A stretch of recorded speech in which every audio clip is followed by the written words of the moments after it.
Pro Bono Lab, c'est le spécialiste de l'engagement par le partage de compétences qui porte en France et dans 30 pays du monde via le Global Pro Bono Network.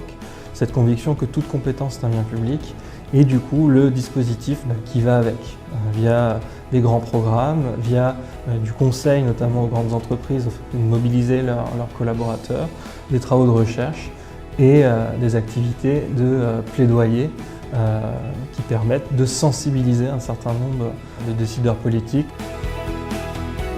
Le mécénat de compétences se développe beaucoup en France.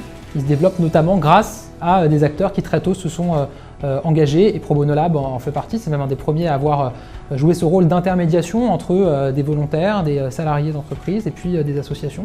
Et donc pour moi, c'était très important de venir rapidement voir ce qui se fait ici. Je pars avec une conviction réaffirmée que le mécénat de compétences, c'est un dispositif formidable à la fois pour les associations parce qu'elles reçoivent des compétences, elles reçoivent un soutien dont elles ont besoin pour se développer, et puis pour les entreprises. Donc on voit que c'est du gagnant-gagnant pour tout un écosystème. On a changé le barème de déduction fiscale du mécénat, qu'il s'agisse de mécénat financier ou mécénat de compétences, pour les PME, TPE.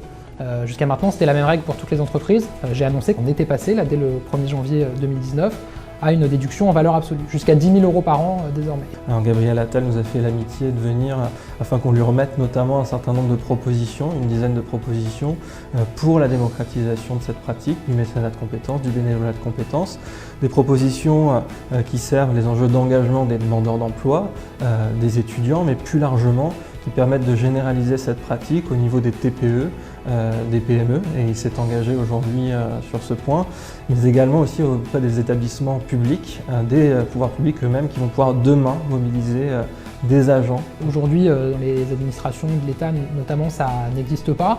Il y a des collectivités qui ont mis en place un certain nombre de dispositifs, mais le fait est qu'il faut une modification législative pour permettre de le formaliser davantage. Et on est sur les mêmes enjeux que le mécénat de compétences des entreprises. Il y a des compétences formidables dans nos administrations, il y a des agents qui ont envie de s'engager, il y a des managers publics qui voient bien l'intérêt aussi pour leurs équipes et leurs collaborateurs de s'engager via le mécénat de compétences, donc il faut qu'on soit en mesure de permettre ça.